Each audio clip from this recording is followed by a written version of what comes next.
পদত্যাগ করলেন রাজ্যের অ্যাডভোকেট জেনারেল কিশোর দত্ত। ইস্তফাপত্র পাঠালেন রাজ্যপালের কাছে। 2023 সালের নভেম্বর মাসে রাজ্যের অ্যাডভোকেট জেনারেল পদ থেকে ইস্তফা দিয়েছিলেন সৌমেন্দ্রনাথ মুখোপাধ্যায়। ওই বছরের ডিসেম্বর মাসে এজি পদে নিয়োগ করা হয় কিশোর দত্তকে। তারপর থেকে একটানা এই পদেই ছিলেন কিশোর। পদত্যাগ করছেন রাজ্যের অ্যাডভোকেট জেনারেল কিশোর দত্ত। মঙ্গলবার তিনি রাজ্যপাল আর.এন. রবির কাছে ইস্তফাপত্র পাঠিয়েছেন। 2023 সালের নভেম্বর মাসে রাজ্যের অ্যাডভোকেট জেনারেল পদ থেকে ইস্তফা দিয়েছিলেন সৌমেন্দ্রনাথ মুখোপাধ্যায়। ওই বছরের ডিসেম্বর মাসে এজি পদে নিয়োগ করা হয় কিশোর দত্তকে। তারপর থেকে একটানা এই পদেই ছিলেন কিশোর। পশ্চিমবঙ্গের বিধানসভা নির্বাচনে 206টি আসন পেয়ে জয়ী হয়েছে বিজেপি।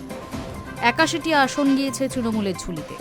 বাম জোট এবং কংগ্রেস 2টি করে আসন পেয়েছেন। সাধারণত সরকার বদলালে তার দৃষ্টিভঙ্গিও বদলে যায়। রাজ্যের যে মামলাগুলি আদালতে বিচারাধীন সেগুলির ক্ষেত্রে দৃষ্টিভঙ্গি বদলাতে পারে নতুন সরকার।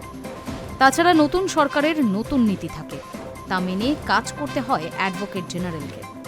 সেই যুক্তিতে বিধিবদ্ধ নিয়ম না থাকলেও সাধারণত সরকার বদলালে অ্যাডভোকেট জেনারেলরা পদত্যাগ করেন।